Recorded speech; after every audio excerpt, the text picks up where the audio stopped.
प्रेरित पतरस कहता है कि अंतिम दिनों में हंसी और ठट्ठा करने वाले आएंगे और कहेंगे, उसके आने की प्रतिज्ञा कहां गई।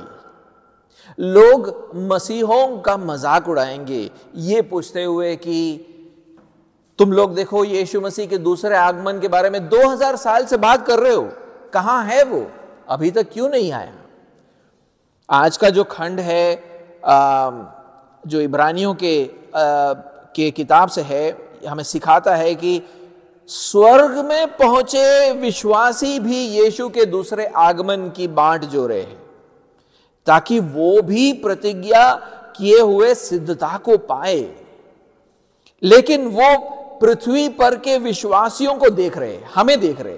स्वर्ग के विश्वासी यीशु मसीह का बाट जोड़े, कब उसका दूसरा आगमन होगा, लेकिन उनके साथ साथ में उनकी नजरें हम पर भी है कि और वो चाहते हैं कि हम विश्वास और आज्ञाकारिता में बढ़े, क्योंकि हमारे मसीह जीवन का भी असर पड़ता है यीशु मसीह के दूसरे आगमन पर। हम किस तरह किस गति से प्रगति कर रहे, वो भी ये निर्णय करता है कि यीशु मसीह कब वापस आएगा। जिस तरह हम अपना मसीह जीवन जी रहे हैं, क्या उसके कारण भी यीशु मसीह का दूसरा आगमन धीरे हो रहा है? तो कैसे हो रहा है, इन बातों को हम आज सीखेंगे। तो मैं इब्रानियों का 12वां अध्याय पहले 3 आयतों को पढ़ूंगा। इस कारण जबकि गवाहों का ऐसा बड़ा बादल हमको घेरे हुए है, तो आओ हर एक रोकने वाली वस्तु और उलझाने वाले पाप को दूर करके वह दौड़ जिसमें हमें दौड़ना है धीरज से दौड़े, और विश्वास के कर्ता और सिद्ध करने वाले यीशु की ओर ताकते रहे, जिसने उस आनंद के लिए जो उसके आगे धरा था लज्जा की कुछ चिंता न करके क्रूस का दुख सहा और परमेश्वर के सिंहासन की दाहिनी ओर जा बैठा। इसलिए उस पर ध्यान करो जिसने अपने विरोध में पापियों का इतना विरोध सह लिया कि तुम निराश होकर साहस ना छोड़ दो। आज के प्रचार का जो पहला बिंदु है वो ये है सिद्धता की दौड़, सिद्धता की दौड़। इब्रानियों का लेखक पहले आयत की शुरुआत ये बोलकर करता है कि इस कारण जबकि गवाहों का ऐसा बड़ा बादल हमको घेरे हुए है। कलीसिया से कह रहा है कि इस कारण जबकि गवाहों का ऐसा बड़ा बादल हमको घेरे हुए है। वहां पर जो शब्द का प्रयोग वो पहले ही करता है, इस कारण। मैं बहुत बार कह चुका हूं कि हर शब्द का महत्व होता है। अब वो जब यहां पर बोल रहा है इस कारण, तो इस बात को दर्शाता है कि वो पिछले कुछ आयतों में उसने जो कहा था उससे कुछ निष्कर्ष निकाल रहा है ना। पिछले कुछ आयतों में जो कुछ उसने कहा उससे वो निष्कर्ष निकाल रहा है। तो इसलिए जरूरी है कि हम पिछले कुछ आयतों को जाकर पढ़े, है ना। तो 11वें अध्याय के 39वें आयत और 40वें आयत को हम पढ़े। 11वां अध्याय 39 और 40। विश्वास ही के द्वारा इन सब के विषय में अच्छी गवाही दी गई, तो भी उन्हें प्रतिज्ञा की हुई वस्तु न मिली, क्योंकि परमेश्वर ने हमारे लिए पहले से एक उत्तम बात ठहराई कि वे हमारे बिना सिद्धता को न पहुंचे। इन 2 आयतों के अंदर वो पुराने विश्वासियों की बात कर रहा है, जिन्होंने अपने जीवन के आखिरी पल तक विश्वास को बनाए रखा। तो यानी जो पुराने विश्वासी जो मर गए हैं उनके बारे में बात कर रहा है, जिन्होंने आखिरी वक्त तक अपने विश्वास को बनाए रखा। फिर भी परमेश्वर ने उन्हें जो प्रतिज्ञा दी थी वो उन्हें नहीं मिली है, उन्हें नहीं मिली है। उनका मृत्यु हो चुका है, लेकिन परमेश्वर ने जो एक चीज जो उनको प्रतिज्ञा दी थी उनको अभी तक नहीं मिली है। तो परमेश्वर ने हर विश्वासी को क्या प्रतिज्ञा दी है? ये कि हम आत्मिक और शारीरिक रीति से सिद्ध हो जाएंगे, सिद्ध हो जाएंगे। भले मरे हुए विश्वासी आत्मिक रीति से सिद्ध हो चुके, जब कोई मसीह विश्वासी मरता है तो आत्मिक रीति से सिद्ध हो जाते हैं, वो स्वर्ग में प्रवेश करता है, लेकिन उसका शरीर अभी भी कहां पर है? उसका शरीर दफनाया गया है, तो शारीरिक उसको शरीर वापस प्राप्त नहीं हुआ है, तो शारीरिक रीति से वो अभी तक सिद्ध नहीं हुआ है। तो शारीरिक रीति से सिद्ध बनने के लिए उन्हें यीशु के दूसरे आगमन का बाट जोना होगा। उस दिन पर सारे विश्वासी एक साथ सिद्ध किए जाएंगे, सारे विश्वासी एक साथ सिद्ध किए जाएंगे, मरे हुए विश्वासी और जिंदा विश्वासी भी। तो अभी स्वर्ग में पहुंचे विश्वासी सिद्ध नहीं हुए हैं, आत्मिक रीति से सिद्ध हुए हैं, शारीरिक रीति से नहीं हुए हैं। यीशु मसीह का दूसरा आगमन होगा तो उनको भी शरीर प्राप्त होगा, और हम जो शरीर में, हमारा शरीर और आत्मा दोनों सिद्ध होगा। तो ऐसे सब लोग एक साथ सिद्धता पर पहुंचेंगे। और उसी लिए 40वें आयत के दूसरे भाग में वहां पर लेखक लिखता है, वे हमारे बिना सिद्धता को ना पहुंचे, वो हमारे बिना सिद्धता को ना पहुंचे। और यही बात हम पौलुस के लेख में भी हम पढ़ते हैं कि हम सबका सिद्ध होना एक साथ होगा यीशु मसीह के दूसरे आगमन पर। मेरे साथ आप पढ़िए पहले थिस्सलुनीकियों का 4था अध्याय, पहले थिस्सलुनीकियों का 4था अध्याय और उसका 16 और 17 पढ़िए, 16 और 17। क्योंकि प्रभु आप ही स्वर्ग से उतरेगा। तो अब यहां पर प्रभु यीशु मसीह के दूसरे आगमन की बात हो रही है। उस समय ललकार और प्रधान दूत का शब्द सुनाई देगा और परमेश्वर की तुरी फूकी जाएगी, और जो मसीह में मरे हैं वे पहले जी उठेंगे। यानी उनको वो उनके शरीर में जान आएगी, उनका शरीर उनको दिया जाएगा। तब हम जो जीवित और बचे रहेंगे उनके साथ बादलों पर उठा लिए जाएंगे, वहां की हवा में प्रभु से मिले, और इस रीति से हम सदा प्रभु के साथ रहेंगे। तो यीशु मसीह के दूसरे आगमन पर हम सिद्धता की और सिद्धता को प्राप्त करते हैं। भले मरे हुए विश्वासी अभी तक सिद्ध नहीं हुए हैं, फिर वो कैसे होंगे? वो इस सिद्धता को देख पाते हैं। जो मरे हुए विश्वासी है वो सिद्ध तो नहीं हुए हैं, लेकिन वो देख पा रहे हैं कि यह सिद्धता कैसी होगी। हम नहीं देख पा रहे, वो देख पा रहे। कैसे? उन्होंने पुनरुत्थान पाए हुए यीशु को स्वर्ग में देखा है, इसलिए यीशु को देखकर वो देख पा रहे हैं कि जब कोई व्यक्ति सिद्ध होगा तो कैसा होगा। तो आप समझ पा रहे हो कि उनकी उत्सुकता कहां से आ रही है कि मुझे भी यीशु मसीह की तरह बनना है। तो अब उसके लिए वो उत्सुक है क्योंकि वो देख पा रहे यीशु मसीह को स्वर्ग में। और एक दिन हर विश्वासी यीशु मसीह की तरह बनेगा, आत्मिक रीति से और शारीरिक रीति से भी। इसलिए लेखक वहां पर हमारे पहले आयत में उन्हें गवाह बताता है।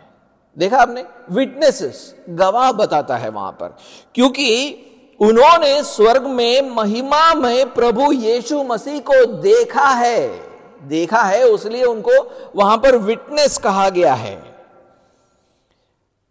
लेखक वहां पर लिखता है, गवाहों का ऐसा बड़ा बादल हमको घेरे हुए है। बादल क्या है? ये बादल कैसे बादल है? हम जो देखते हैं वो वाले बादल नहीं, ये बादल वो है जो स्वर्ग के वाहन है। आप बाइबल पूरा पढ़ के देखो, आपको समझ आएगा कि जितने भी लोग स्वर्ग जाते हैं और स्वर्ग से आते हैं वो हमेशा बादलों पर आते हैं। बादल जो है स्वर्ग का वाहन है, और लेखक लिख रहा है कि स्वर्ग के ये विश्वासी उत्सुकता पूर्वक बादलों पर हमें देख रहे हैं। पृथ्वी के विश्वासियों को उत्सुकता पूर्वक हमें देख रहे हैं और हमारा इंतजार कर रहे हैं ताकि हम भी सिद्धता की ओर अपने इस दौड़ को पूरा करें। तो वो हमें देख रहे हैं, वो हम पर, उनकी नजर हम पर है, ताकि एक दिन मिलकर हम यीशु के जैसे सिद्ध बन जाए। इसीलिए लेखक पहले आयत के दूसरे भाग में लिखता है, तो आओ। तब वो विश्वासियों से कह रहा है, पृथ्वी के विश्वासियों से कह रहा है, वो हमें उत्सुकता से देख रहे हैं, वो सिद्धता की इंतजार में है। तो आओ, हमें क्या करना है? तो आओ, हर एक रोकने वाली वस्तु और उलझाने वाले पाप को दूर करके वह दौड़ जिसमें हमें दौड़ना है, धीरज से दौड़े। लेकिन ऐसी चीजें हैं जो हमें इस दौड़ में धीरे कर देती है, हमारे दौड़ को धीमा कर देती है, अथवा ऐसे पाप है जो हमें उलझा कर गिरा देते हैं, हम दौड़ ही नहीं पाते।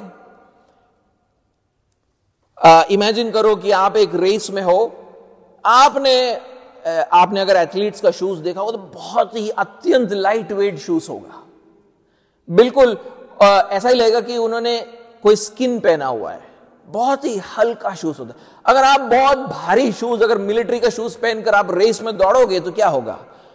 आप बोझ के कारण आप दौड़ ही नहीं पाओगे। इसी तरह लेखक रोकने वाले वस्तुओं के बारे में बात करता है। एक्चुअली वो है भारी चीजों के बारे में बात कर रहा है। इंग्लिश में उसीलिए उसका ट्रांसलेशन वेट करके हुआ है, वेट्स। हाँ, रोकने वाले वस्तुओं के बारे में वो बताता है जो हमें सिद्धता की ओर दौड़ने में हमें धीमा कर देता है, धीरे कर देता है। और दूसरा प्रॉब्लम यह है कि अगर सपोज हम रेस में दौड़ रहे हैं, अगर हम खुले लेस के साथ अगर हम दौड़े या लूज कपड़े पहनकर दौड़े, गाउन पहनकर रेस दौड़ोगे तो कैसा होगा? है तो क्या होगा? वो कपड़े आपको उलझा कर गिरा देगा, है ना, you will trip and fall. इसी तरह लेखक कहता है, उन पापों के बारे में बताता है जो हमें उलझा कर इस सिद्धता के दौड़ में गिरा देते हैं। इसलिए प्रतिज्ञा किए हुए सिद्धता को आने में देर हो रही है, इसलिए सिद्धता को आने में देर हो रही है। यीशु के आगमन में और ज्यादा समय लग रहा है। जब तक हम इन पापों से पश्चाताप नहीं करेंगे तब तक यीशु का आगमन नहीं होगा। उसीलिए यीशु मसीह के दूसरे आगमन के बारे में बताते हुए कि ये क्यों इतना समय लग रहा है, तो देखिए प्रेरित पतरस क्या कहता है। दूसरा पतरस 3 अध्याय 9 आयत। दूसरा पतरस 3 अध्याय 9 आयत। प्रभु अपनी प्रतिज्ञा के विषय में देर नहीं करता, जैसी देर कुछ लोग समझते हैं, पर तुम्हारे विषय में धीरज धरता है और नहीं चाहता कि कोई नष्ट हो, वरन यह कि सबको मन फिराव का अवसर मिले। तो यीशु मसीह अपने निर्धारित समय पर ही आएगा, वो जानता है कि वो कब आएगा, लेकिन हमें लगता है कि देर हो रही है। क्यों? क्योंकि यीशु मसीह ने सबको समय दिया है कि हम अपने पापों से पश्चाताप करें। तो जब तक अगर हम पापों में को पश्चाताप करने में हम देर करेंगे या पापों में चलते रहेंगे तो यीशु मसीह का आगमन जो है उतना ही ज्यादा और समय लगेगा। स्वर्ग के विश्वासी बड़े उत्सुकता के साथ हमें देख रहे हैं और हमारा इंतजार कर रहे हैं कि कब ये व्यक्ति पश्चाताप करेगा अपने पापों से, कब वो अपने दौड़ में पेस के साथ दौड़ेगा, जल्दी दौड़ेगा, धीरे धीरे दौड़ रहा है, क्यों नहीं दौड़ रहा है और फास्ट? हाँ, क्योंकि मिलकर सारे विश्वासी यीशु के दूसरे आगमन पर सिद्ध ठहरेंगे। उसीलिए लेखक कहता है हमें उन सब चीजों को दूर करना है जो हमें सिद्धता की इस दौड़ में धीरे कर देती है। हमें हर पाप को दूर करना है जो हमें उलझा कर गिरा देती है। और ये सब करने के बाद भी काम तो अभी तक शुरू ही नहीं हुआ है। अगर आप एक दौड़ में हो तो अगर आप पाप से उलझकर गिर जाते हो तो आप दौड़ तो नहीं रहे हो। आप पाप से पश्चाताप करोगे और खड़े होंगे तभी आपका दौड़ना शुरू होगा। सिद्धता की ओर दौड़ना तो उसके बाद शुरू होता है, पश्चाताप करने के बाद आप दौड़ना शुरू करते हो। इसलिए ये बोलकर कि हम रोकने वाले वस्तुओं और पापों को दूर करें, लेखक कहता है वो दौड़ जिसमें हमें दौड़ना है, धीरज से दौड़े। तो यानी पहले ये जो भारी जो चीजें जो तुमको धीरे कर रही है उसको दूर करो, फिर पाप जो तुमको बार बार गिरा रही है उसको दूर करो, और फिर तुम दौड़ना शुरू करो। अगर बार बार पाप ही करते जा रहे हो, अगर धीरे धीरे चल रहे हो, तो जब तक उससे डील नहीं करोगे तब तक आप दौड़ में पेस नहीं पकड़ पाओगे, जल्दी नहीं दौड़ पाओगे। तो पहले इसके साथ डील करना है, जो आपको चीजें जो है आपको धीरा कर रही है, जो पाप आपको गिरा रही है, जब तक आप उससे डील नहीं करोगे तब तक आप दौड़ शुरू नहीं कर सकते हो। धीरज से दौड़ने का अर्थ यह है कि वो बोलता है कि धीरज से दौड़ो। धीरज से दौड़ने का मतलब है कि हम यीशु मसीह पर अपने विश्वास को बनाए रखें, वे यीशु मसीह पर विश्वास करते हुए दौड़े। यीशु मसीह पर विश्वास किए बिना दौड़ना हुआ ही नहीं। अगर हम आत्मिक दौड़ की बात कर रहे हैं तो वो हमेशा विश्वास की दौड़ है, विश्वास के साथ इसको दौड़ा जाता है। जो भी यीशु मसीह पर विश्वास करते रहेगा वो सिद्धता की इस दौड़ में प्रगति करेगा। अगर आप यीशु मसीह पर विश्वास नहीं कर रहे हो, उसका वचन नहीं पढ़ रहे हो, उसके अनुसार नहीं चल रहे हो, तो आप दौड़ ही नहीं रहे हो। इसलिए धीरज से दौड़ने का अर्थ यह है कि उसे समझने के लिए लेखक दूसरा आयत में कहता है यीशु की ओर ताकते रहे। यानी धीरज से दौड़ने का जो अर्थ है वो फिर दूसरे आयत में देता है, वो कहता है यीशु की ओर ताकते हुए। यानी धीरज से दौड़ने का अर्थ है कि आपकी नजरें यीशु मसीह पर लगी होनी चाहिए। यानी हमारा जो जीवन है हमेशा हमारी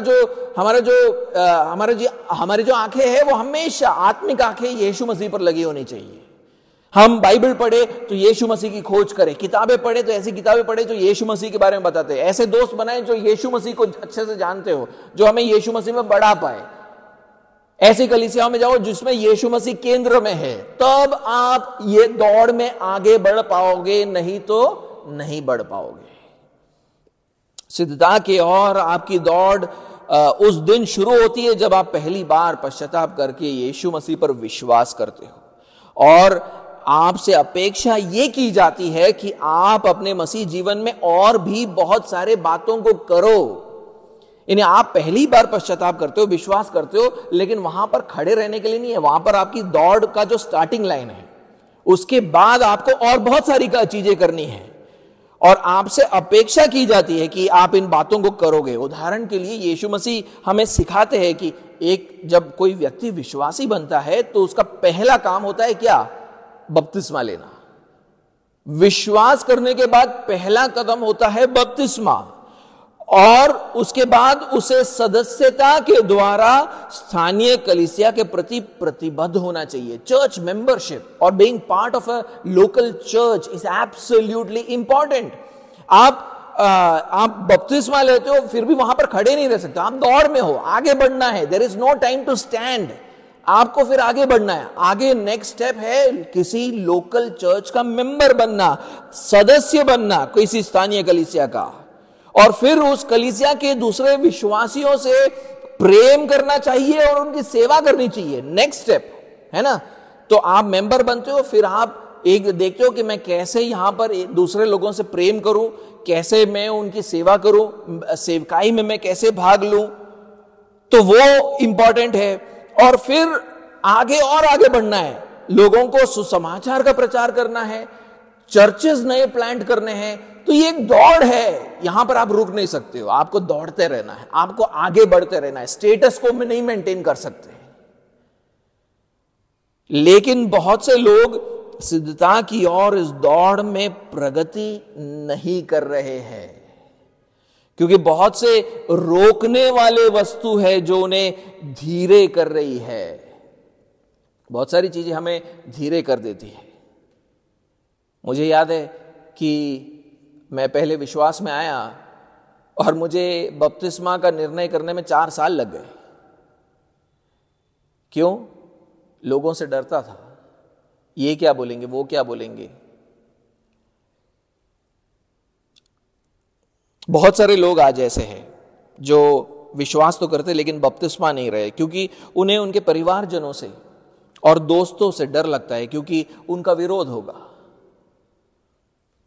बहुत सारे लोग अभी भी किसी भी न किसी सेवकाई में भाग नहीं ले पाते कलीसिया में। क्यों? क्योंकि उनकी पढ़ाई, उनका जॉब उन्हें उसमें भाग लेने ही नहीं देता है, क्योंकि इतना समय उनकी पढ़ाई और उनकी नौकरी में चला जाता है कि सेवकाई में कहां भाग ले। तो ऐसे परिवारजन, दोस्त, पढ़ाई, नौकरी, ये सारी आपको रोकने वाली वस्तुएं, आपके लिए भार है। दीज आर वेट्स जो आपके लिए आपको धीरे कर रही है। और फिर ऐसे पाप भी है जो लगातार आपको नीचे गिराते रहते हैं। वो पाप आपको मसीह जीवन में प्रगति करने ही नहीं देते हैं, क्योंकि अगर आप लगातार पाप कर रहे हो तो आप किसी भी प्रकार के चर्च लीडरशिप में भाग ले ही नहीं सकते हो। अगर चर्च लीडरशिप देखेगा कि आप पाप से आगे बढ़ ही नहीं रहे हो, आप पापमय जीवन जीते रह रहे हो, तो कौन से कॉन्फिडेंस के साथ कोई चर्च लीडरशिप आपको मिनिस्ट्री अपॉर्चुनिटी देगा? तो आप वहीं के वहीं खड़े हो। इन सब बातों के कारण क्या होता है, जब हम इस दौड़ में धीरे हो जाते हैं तो क्या हो रहा है? एक बहुत बड़ी बात हो रही है यहां पर। उद्धार की जो पूरी योजना है उसमें ज्यादा समय लग रहा है। उद्धार की पूरी योजना में ज्यादा समय लग रहा है, क्योंकि परमेश्वर हमारे द्वारा कार्य कर रहा है। हम जब इस दौड़ में आगे नहीं बढ़ रहे हैं तो उद्धार की योजना है उतनी ही धीरे चलती है। क्योंकि इन सब बातों के कारण क्या होता है, जब हम आत्मिक जीवन में नहीं बढ़ रहे, हम वचन नहीं पढ़ रहे हैं, अगर हम प्रार्थना नहीं कर रहे, हम संगति नहीं कर रहे, हम सेवकाई नहीं कर रहे, हम लोगों को सुसमाचार नहीं सुना रहे, हम चर्च प्लांटिंग नहीं कर रहे, तो क्या हो रहा है? परमेश्वर ने जितने लोगों को उद्धार के लिए चुना है उनको इकट्ठा करने में और समय लग रहा है।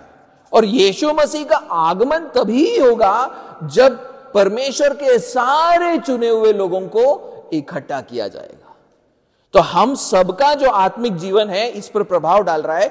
हम जितना धीरे चलेंगे उतना उद्धार की योजना धीरे चलेगी और समय लगेगा यीशु मसीह के दूसरे आगमन पर। देखिए यीशु मसीह मत्ती के 24वें अध्याय 14वें आयत में क्या कहते हैं। मत्ती 24 और उसका 14,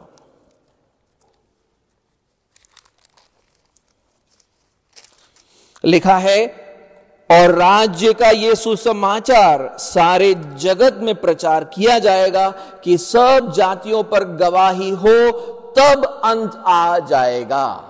यानी कहने का मतलब है जब यानी यीशु मसीह के दूसरे आगमन से पहले एक बहुत महत्वपूर्ण चीज है, सारी जातियों में सुसमाचार का प्रचार होना चाहिए।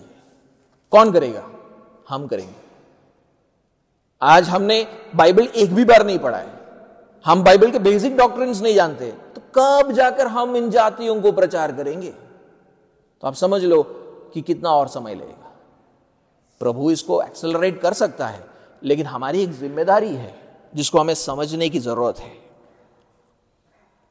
इसलिए यह साल आपको सोचने की जरूरत है कि वो रोकने वाली वस्तुएं और वो पाप कौन से है जो आपको प्रगति करने से रोक रहा है, और आपको उसके बारे में कुछ करना होगा।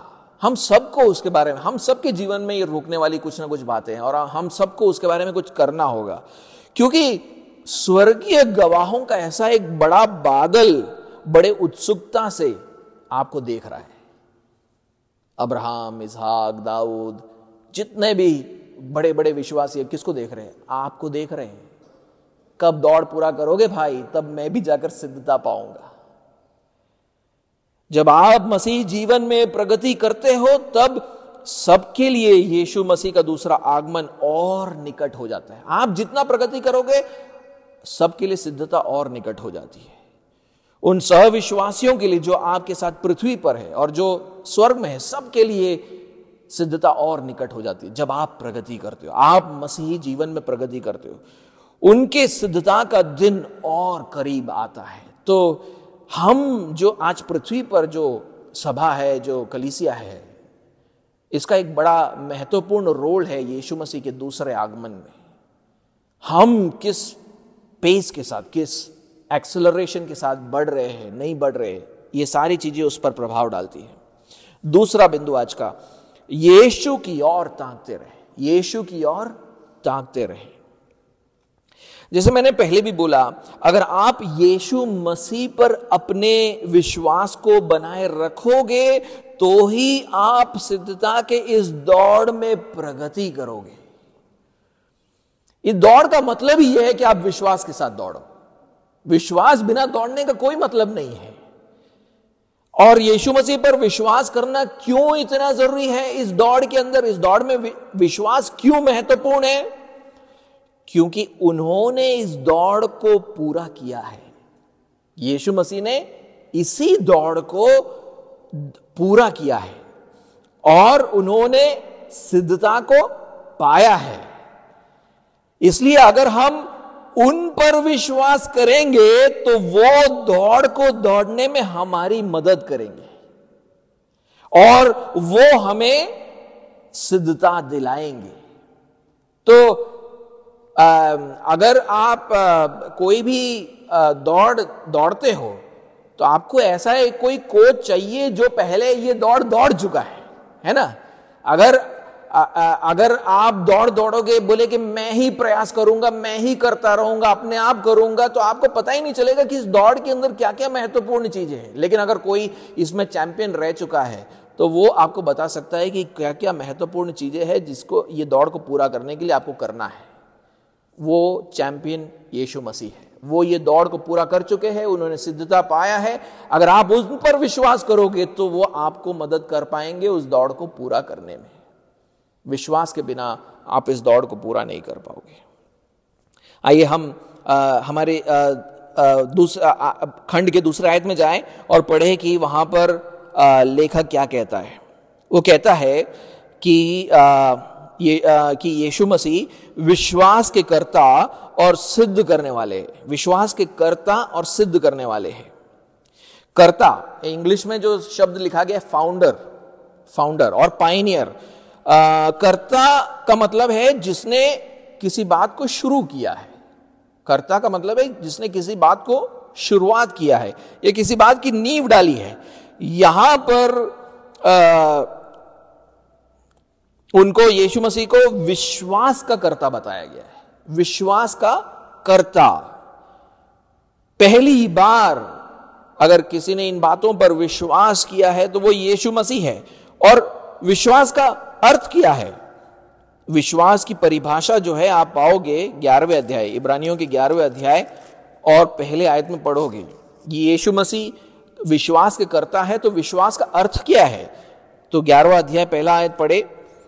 अब विश्वास आशा की हुई वस्तुओं का निश्चय, आशा की हुई वस्तुओं का निश्चय और अनदेखी वस्तुओं का प्रमाण है।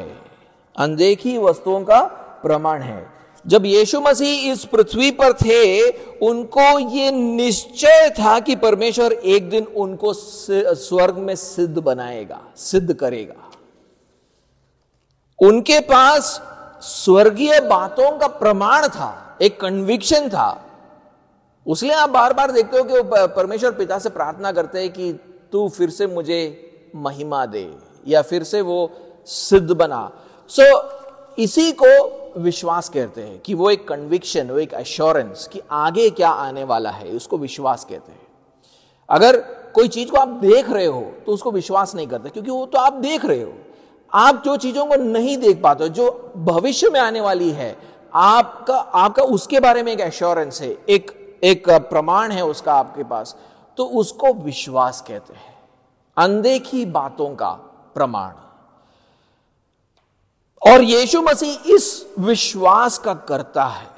यानी पहली बार भविष्य के बातों पर अगर वो उसका एक एश्योरेंस था, उसका निश्चय था, तो वो यीशु मसीह का था। वो सिर्फ विश्वास के करता ही नहीं बल्कि विश्वास के सिद्ध करने वाले भी है। यानी सिद्ध करने का मतलब है कि जिस बात को उन्होंने शुरू किया उसको उन्होंने पूरा भी किया। यानी उन्होंने भविष्य में देखा कि परमेश्वर उनको सिद्ध बनाएंगे स्वर्ग में, और उस बात को उन्होंने पाया भी। पृथ्वी पर जो उनके जीवन के बाद परमेश्वर ने उन्हें स्वर्ग में सिद्ध किया, लेकिन यीशु ने विश्वास को सिद्ध कैसे किया? लेखक देखिए दूसरे आयत में और क्या कहता है। तो अब यीशु मसीह के बारे में वो कहते हैं, जिसने उस आनंद के लिए जो उसके आगे धरा था लज्जा की कुछ चिंता न करके क्रूस का दुख सहा और परमेश्वर के सिंहासन के दाहिने ओर जा बैठा। उनके विश्वास ने उन्हें इतना आनंद से भर दिया। उनको मालूम है कि आगे क्या होने वाला है, कि मैं सिद्ध हो जाऊंगा, परमेश्वर मुझे सिद्ध करेंगे, परमेश्वर मुझे ऊंचा उठाएंगे, वो मुझे अपने दाहिनी ओर बिठाएंगे। ये सारी चीजें उनको पता है। तो उनके विश्वास ने उन्हें इतना आनंद से भर दिया था कि उन्होंने क्रूस को क्रूस के दुख को उन्होंने आनंद से सह लिया। साधारण रीति से क्रूस उठाने वाले के लिए यह बहुत लज्जा का कारण होता है। कोई किसी को क्रूस पे टांगने जाते हैं तो उसको बोला जाता है कि ये उठाकर लेके जाओ, वहां पर उसके कपड़े निकाले जाते हैं, उसको कील ठोकी जाती है, वो वहां पर नग्न अवस्था में वो क्रूस पर लटकाया हुआ है, अर्ध नग्न अवस्था में वहां पे लटकाया हुआ है। तो ये लज्जा की बात है, लेकिन यीशु ने बड़े आनंद के साथ इस क्रूस को सहा। उसके लज्जा की उसने कोई चिंता ही नहीं की, उसके लिए कोई परवाह ही नहीं था उसको, क्योंकि उनका यह विश्वास था कि अगर क्रूस के दुख के प्रति उनकी अगर प्रतिक्रिया ठीक होगी तो परमेश्वर उन्हें स्वर्ग में ऊंचा उठाएगा। उनको एक ही चीज था कि क्रूस है, इसके प्रति मेरी प्रतिक्रिया अगर सही हुई तो परमेश्वर मुझे फिर ऊंचा उठाएगा। परमेश्वर विश्वासियों के जीवन में दुख इसलिए भेजता है क्योंकि वो उन्हें पाप के लिए ताड़ना देना चाहता है। कोई भी दुख ऐसे ही नहीं आता है। कुछ दुख आते हैं हमारे विश्वास के कारण, कुछ दुख आते हैं हमारे पाप के कारण। तो वो लेकिन वो हमें ताड़ना देना चाहता है ताकि हम आज्ञाकारी बने। लेकिन यीशु ने तो कोई पाप किया ही नहीं था, यीशु ने कोई पाप नहीं किया था, फिर भी परमेश्वर ने उनके जीवन में दुख भेजा। क्योंकि भले उन्होंने कोई पाप नहीं किया था, फिर भी दुख ने उनको यह सिखाया कि उन्हें कभी भी परमेश्वर के प्रति अवज्ञाकारी नहीं होना चाहिए, बल्कि हमेशा परमेश्वर के प्रति आज्ञाकारी बने रहना चाहिए। यीशु मसीह के जीवन में दुख भेजना इसलिए जरूरी था ताकि वो आज्ञाकारिता में आगे बढ़े। यीशु मसीह के जीवन में दुख इसलिए भेजा गया ताकि वो समझे कि देखो मुझे आज्ञाकारी होने की जरूरत है।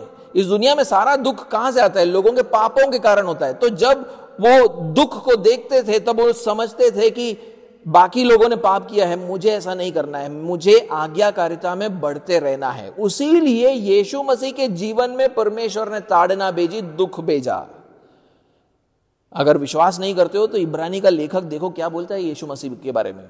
इब्रानियों का 5वां अध्याय 8वां आयत वो कहता है यीशु मसीह के बारे में, पुत्र होने पर भी, यानी पुत्र होने यानी यीशु मसीह का पुत्र वही होता है जो सिद्ध है, जिसने वो पूरी रीति से अगर सिद्ध है, धर्मी है, तो वही पुत्र है।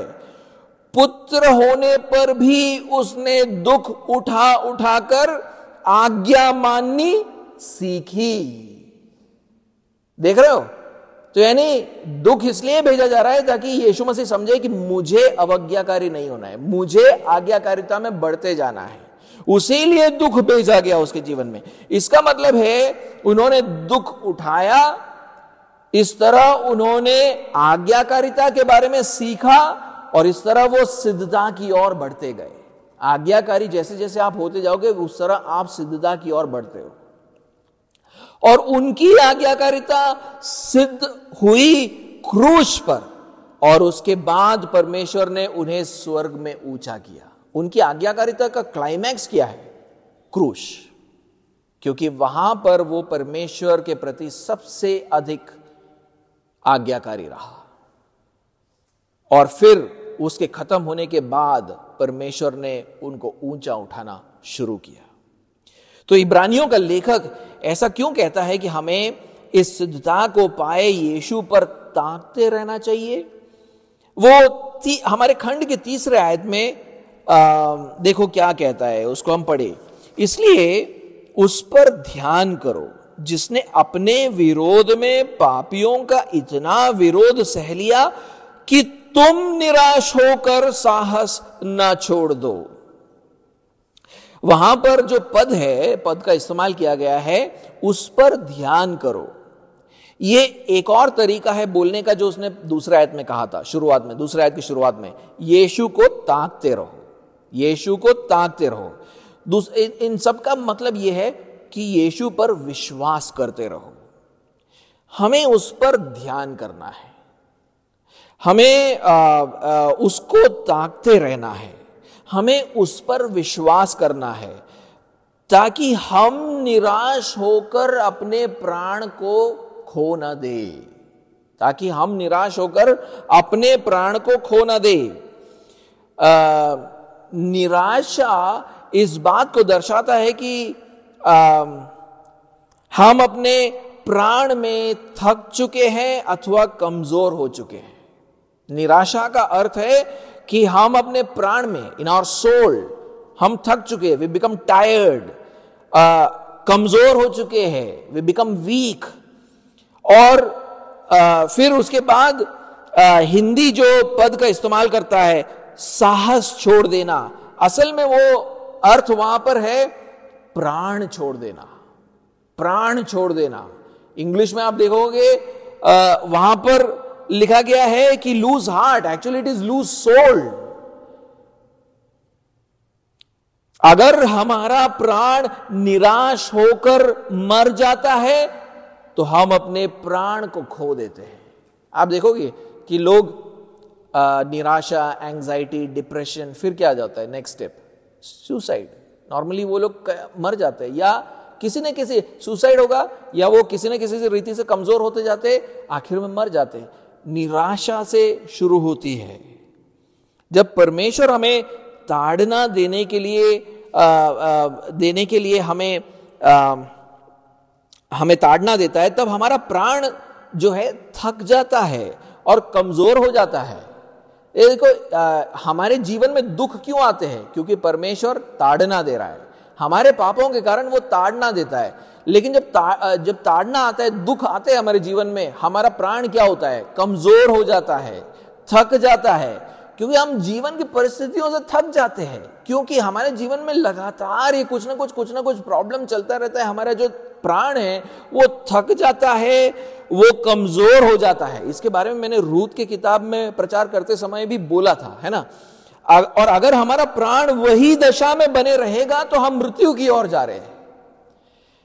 दूसरे हाथ पर अगर हम यीशु को ताकते रहे कि देखो जिंदगी में दुख आया है तो मेरी प्रतिक्रिया यीशु मसीह की तरह होना चाहिए, तो आप इस अवस्था से निकल आ सकते हो। तो हम सीखेंगे, अगर हम यीशु मसीह की ओर ताकते रहे तो हम सीखेंगे कि उस दुख के प्रति हमारी प्रतिक्रिया कैसी होनी चाहिए।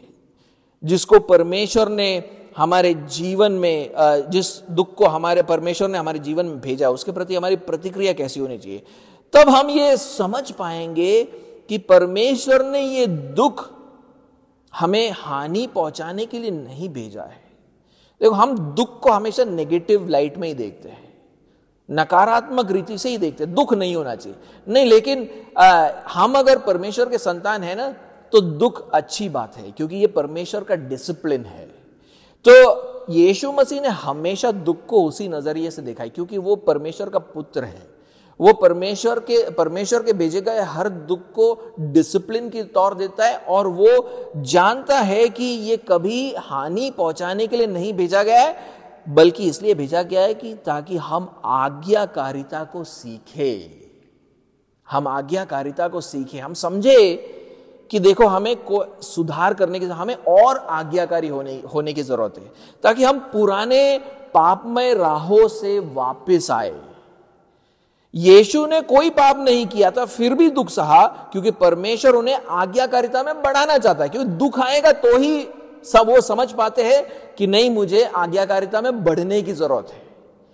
लेकिन हम तो पाप करते हैं और परमेश्वर दुख भेजता है ताकि हम आज्ञाकारिता को सीखें। हमें जाने कि हमारे पाप के कारण ये दुख हमारे जीवन में आए हैं और हमें और आज्ञाकारी होने की जरूरत है। मैं अवज्ञाकारी था, उसीलिए दुख आया है। उसीलिए ये दुख की तरफ मेरी प्रतिक्रिया ये होनी चाहिए कि अब मैं देखूं कि मेरे जीवन में ऐसा कौन सा क्षेत्र है, मैं जब परमेश्वर से दूर जा रहा हूं, मुझे कहां और आज्ञाकारी होने की जरूरत है। और हम यीशु मसीह से यह भी सीखते हैं कि अगर हम दुख का सामना आज्ञाकारी होकर करें तो एक दिन परमेश्वर हमें सिद्ध करेगा। तो आज्ञाकारिता के बाद आता है सिद्धता। तो अगर एक जीवन बिताया है आज्ञाकारिता में, उसके बाद सिद्धता में आप प्रवेश करते हो, वो हमें यीशु मसीह की तरह बनाएंगे। हम भी उनकी तरह बन जाएंगे आत्मिक और शारीरिक रीति से। हम उनके साथ मिलकर इस दुनिया पर राज्य करेंगे। देखिए यीशु मसीह प्रकाशित वाक्य 3 अध्याय 21वें आयत में क्या कहते हैं। प्रकाशित वाक्य 3 अध्याय और 21वां आयत, जो जय पाए मैं उसे अपने साथ अपने सिंहासन पर बिठाऊंगा, जैसा मैं भी जय पाकर अपने पिता के साथ उसके सिंहासन पर बैठ गया। जब यीशु ने जय पाया, वो जब पूरी तरीके से आज्ञाकारी हो गया, तब परमेश्वर ने उसको अपना सिंहासन दिया। यीशु कहता है उसी तरह आप में से जितने भी लोग एक आज्ञाकारी जीवन जिएंगे और आप उसके बाद आपकी सिद्धता आएगी, वो आपको उसके सिंहासन पर बिठाएगा। आप उसके साथ मिलकर इस दुनिया पर राज्य करोगे। तो आज जब हम प्रभु भोज में भाग लेंगे, हमें यीशु के दुख और मृत्यु का स्मरण होगा। हम प्रभु भोज में क्या करते हैं, वही तो करते हैं ना, कि हम यीशु मसीह के दुख और उसके मृत्यु का स्मरण करते हैं और उनके सिद्ध आज्ञाकारिता का भी आज हम स्मरण करेंगे। क्योंकि हम जब प्रभु भोज को देखेंगे तो हम क्या देखते हैं, क्रूस पर हम क्या देखते हैं, यीशु मसीह की आज्ञाकारिता को देखते हैं। इतना आज्ञाकारी था कि वो क्रूस को उठाने के लिए भी तैयार हो गया। इसलिए प्रेरित पौलुस फिलिपियों के 2 अध्याय 8वें आयत में कहते हैं, और मनुष्य के रूप में प्रकट होकर अपने आप को दीन किया और यहां तक आज्ञाकारी रहा कि मृत्यु, हां क्रूस की मृत्यु भी सह ली उसने। यीशु ने अपना देह और लहू इसलिए दिया क्योंकि वो परमेश्वर के इच्छा के प्रति आज्ञाकारी रहना चाहता था। परमेश्वर की इच्छा यह थी कि वो अपने पुत्र के बलिदान के द्वारा हमें पाप और पाप के परिणामों से बचाए। ये परमेश्वर की इच्छा थी और इस इच्छा को पूरी करने के लिए यीशु मसीह ने आज्ञाकारिता को अपनाया। उन्होंने हमारे जगह पर खड़े होकर हमारे दंड को सहा। ये इस बात को दर्शाता है कि वो परमेश्वर के प्रति कितने आज्ञाकारी थे। और क्रूस पर यीशु के सिद्ध आज्ञाकारिता के कारण उन्होंने जब आज्ञाकारिता को पूरा किया क्रूस पर, परमेश्वर ने उन्हें ऊंचा किया और उन्हें हमारा प्रभु ठहराया। परमेश्वर की इच्छा यह है कि हम प्रभु क्यों बनाया, ताकि हम उन पर विश्वास करें और उनके प्रति आज्ञाकारी बने। प्रभु बनाने का अर्थ ही यह है कि देखो आज से ये तुम्हारा प्रभु है, ये जो बोलेगा वो तुमको करना है। तो अगर तुम विश्वास करते हो तो तुम आज्ञाकारी भी रहोगे। उसीलिए फिलिपियों के दूसरे अध्याय 9वें आयत से 11वें आयत में लिखा गया है, इस कारण, यानी क्योंकि क्रूस पर वो आज्ञाकारी रहा, इस कारण परमेश्वर ने उसको अति महान भी किया। यानी आज्ञाकारिता के कारण उसको अति महान किया और उसको वो नाम दिया जो सब नामों में श्रेष्ठ है, कि जो स्वर्ग में और पृथ्वी पर और पृथ्वी के नीचे है वे सब यीशु के नाम पर घुटना टेके और परमेश्वर पिता की महिमा के लिए हर एक जीव अंगीकार कर ले कि यीशु मसीह ही प्रभु है। प्रभु बुलाने का अर्थ यह है कि आज से मैं तेरा सेवक हूं, तेरी आज्ञाएं वो मेरे लिए आदेश है, मैं उसको पूरा करूंगा, मैं आज्ञाकारी रहूंगा तेरे प्रति। जब हम उन पर विश्वास करते हैं तब उनका विश्वास हमारा विश्वास हो जाता है ना। उसीलिए ही तो इब्रानियों का लेखक उसे विश्वास का कर्ता बताता है। जिस विश्वास की स्थापना उन्होंने की, हम उसी विश्वास को अपनाते हैं।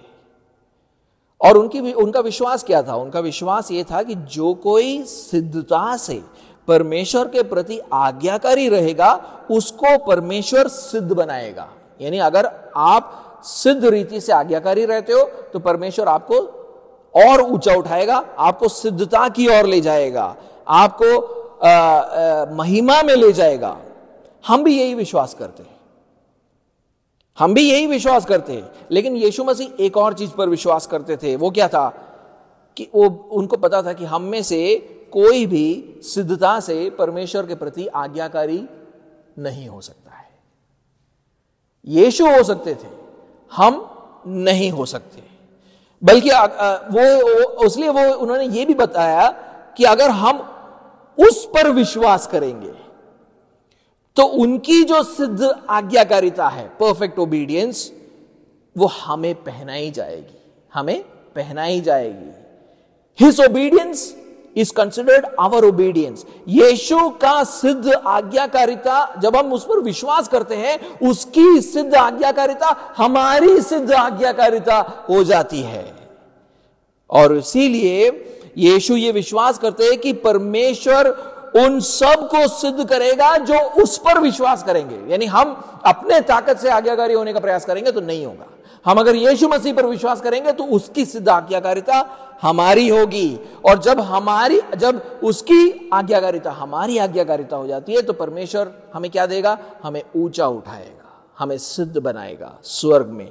लेकिन इसका मतलब यह नहीं है कि जो कोई विश्वास करता है अब वो पाप करते रहे। अरे सिद्ध तो होना ही है, अब मैंने यीशु मसीह पर विश्वास कर लिया है, मैं परमेश्वर मुझे सिद्ध रीति से आज्ञाकारी मानता है, वो मुझे सिद्ध बनाने वाला है, अब तो मैं जैसा चाहे वैसा मैं जी सकता हूं। नहीं, ऐसा नहीं है। जो भी ये विश्वास करते हैं कि यीशु मसीह सिद्धता से परमेश्वर के प्रति आज्ञाकारी रहे हैं और परमेश्वर ने उन्हें प्रभु ठहराया है, उनको अपने प्रभु के प्रति आज्ञाकारी रहना होगा। अगर जब हम विश्वास करते हैं, हम बोलते हैं कि तू हमारा प्रभु है, तो उसका मतलब ही यह है कि अब से तुम्हारा जीवन आज्ञाकारिता में बिताना चाहिए। उनकी आज्ञाकारिता ही इस बात को दर्शाएगी कि वो सच्चे विश्वासी है। तो कहने का मतलब यह है कि आपकी आज्ञाकारिता के कारण आपको सिद्ध नहीं बनाया जा रहा है ना। आपके यीशु मसीह पर विश्वास करने के द्वारा परमेश्वर आपको सिद्ध बनाएगा। लेकिन हमें कैसे मालूम कि कौन सच में यीशु पर विश्वास करता है? हमारी आज्ञाकारिता इस बात को दर्शाएगी कि हम सच में उसको प्रभु मानते हैं। समझ रहे? तो हम अगर उस पर विश्वास करेंगे, वो इस बात को दर्शाएगा कि हम सच्चे विश्वासी हैं। जो भी उसके आज्ञाओं को मानेगा उसको परमेश्वर सिद्ध करेगा। यानी कैसे पता चलेगा कि कौन सिद्ध होगा? आप लोगों के जीवन को देखकर बता सकते हो कि कौन सिद्धता के राह पर चल रहा है। जो व्यक्ति यीशु मसीह के आज्ञाओं का पालन करते हुए चल रहा है, वो सिद्धता की ओर बढ़ रहा है। इसलिए इब्रानियों का 5वां अध्याय 9वें आयत में ऐसे लिखा है, और सिद्ध बनकर, यानी यीशु सिद्ध बनकर अपने सब आज्ञा मानने वालों के लिए सदा काल के उद्धार का कारण हो गया। वो सिद्ध हो गया और उसकी जो भी उसकी आज्ञाओं को मानते हैं उनके लिए वो उद्धार का कारण बना। तो प्रभु भोज अर्थात रोटी और दाखरस हमें यीशु के आज्ञाकारिता का स्मरण दिलाएगा। जब भी आप रोटी और दाखरस देखो तो आप याद करना कि यीशु मसीह कितना आज्ञाकारी था। और हमें ये और ये प्रभु भोज हमें ये सिखाएगा कि हमें उसके सिद्ध आज्ञाकारिता पर विश्वास करके हम परमेश्वर के सामने धर्मी ठहरे।